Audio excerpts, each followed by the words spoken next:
The Formula 1 video game for the 2025 season was announced this very afternoon, and in this video I bring you the most important updates. And since I want this video to be short and straight to the point, let's get to it. It has been presented, as you will see on screen, with this reveal trailer.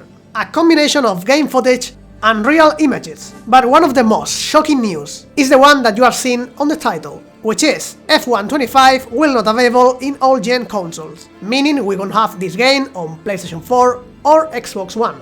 This is very clear, and you are seeing right now on screen. F1 25 will be available on May 30th, 2025 for PlayStation 5, Xbox Series X, and Xbox Series S and PC. As I said, there is no trace of the old consoles, and this is the definitive proof that ends. The answer is now very clear. No. The second important point we need to address in this video is that something has been announced that was already foreseeable. And that is in this new Formula 1 game. As you already know, Breaking Point is back. What is Breaking Point? That story mode that started back in 2021 and 2023 too. Another 2 years later, we have the next chapter. In this case, it will be the third edition of Breaking Point. It's a story mode that has always generated a lot of controversy, a lot of debate, because there are people who don't care about it at all, and there are people who do like it. I have already defended on multiple occasions that it can be an interesting mode if executed well, but I believe that so far it hasn't been done that way. I think that up to now there was a lot to improve in this mode. Obviously, regarding this mode, we haven't been provided with much information. We've been shown a few clips of the cinematics it will have, but obviously we'll have to wait a bit longer to know more about this mode, although they have given us an important hint. And that is, for the first time, the Breaking Point story mode will feature difficulty levels. And this is important, in fact very important, because one of the major problems, though not the only one, it had. Many players found it excessively easy. The thing is that F1 23 implement different levels of difficulty. But the most challenging one wasn't too difficult, to be honest. Therefore, in this new edition, we expect a leap in terms of difficulty. Besides Breaking Point, the Formula 1 movie is also mentioned, which, as you all know, premieres this summer. And why is it mentioned? Well, it seems that all players who pre-order the F1 25 and Koenig edition will be able to enjoy, albeit post-launch, chapters inspired by this Formula 1 movie, with the new team, which is the team that appears in this movie. I understand that these are chapters that should be something very similar to Breaking Point, but they will be standalone chapters related to the movie. Additionally, players who pre-order the F1 25 in its iconic edition will also receive additional content, which includes some liveries to use in F1 24. This is a bit strange because if you've already bought the game, again, what's the point? Giving you liveries for the previous game, I don't quite understand it, but I guess okay. And with this, we move on to one of the probably most important points, and I'm talking about My Team mode. According to Codemasters, My Team receives its first significant overhaul, with players calling the shots as the owner of their F1 team.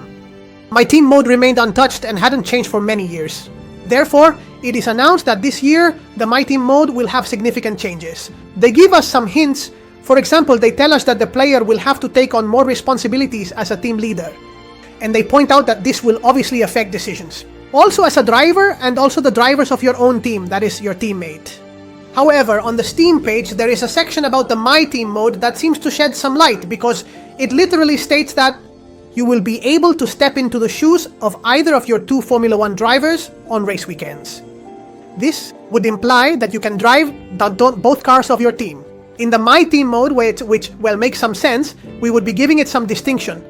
Compared to the driver mode, which I think is one of the most important things this game needs to do, differentiate between the driver career mode and the team mode, and well, this is a step, right? But obviously, we expect much more when we've been told that there are significant changes. They simply say that there are significant changes. I suppose they want to save it for upcoming videos where they will announce more things. It was certainly predictable, since last year we already had that change in the driver mode, and in fact, as we said, the most normal thing is that this year the change would come in this My Team mode.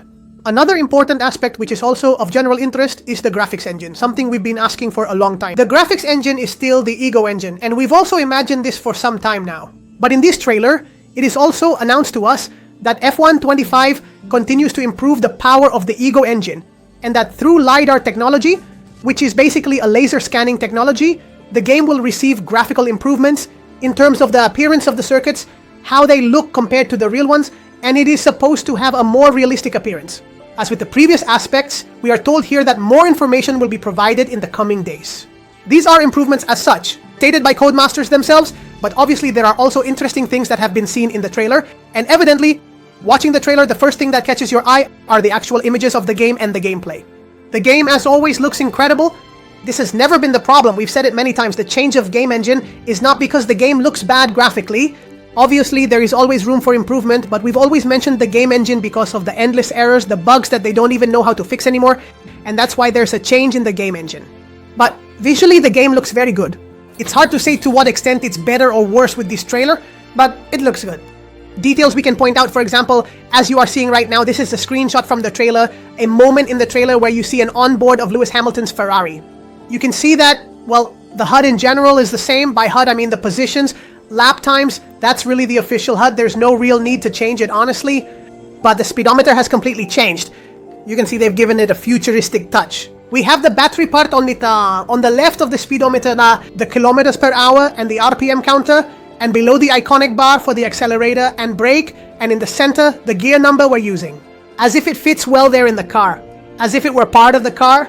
But well, it's a bit of a futuristic vibe. Otherwise, visually the gameplay seems very similar in terms of the rest of the HUD, and this is a detail I wanted to mention because it's obviously important too.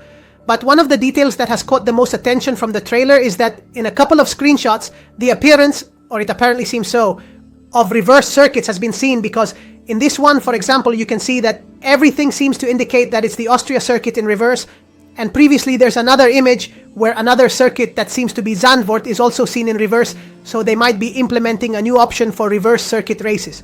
I don't think it's a bad idea, given that one of the big problems with this game is that we always have the same circuits, we don't deviate from them, and it becomes quite repetitive. If it's the same location, but as I said, in terms of driving, it changes completely.